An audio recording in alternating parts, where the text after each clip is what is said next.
ঠাকুরটা বেশ সুন্দর, দেখো থিমের সাথে ম্যাচ করে।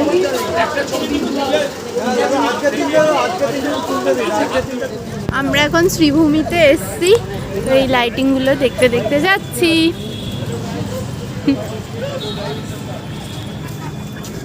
আমরা চলে এসেছি শ্রীভূমিতে। এর আগে আমরা চোরবাগানের ঠাকুরটা দেখতে গেছিলাম, বাট ওই কাশী বোস লেনের মতো সেম প্রবলেম, তাই আর ওটাও দেখা হলো না।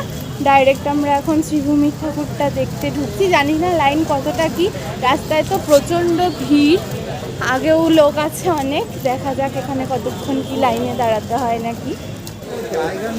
আমরা এখন ঢুকছি, অতটাও ভিড় তো লাগছে না, এবার জানি না সামনে কতটা ভিড় আছে। হ্যাঁ হ্যাঁ, দড়ি ফড়িও হয়তো ফেলছেন অন্যবারের মতো। আজকে বৃষ্টি বলে ভিড়ের থেকে একটু রেহাই পাওয়া গেছে।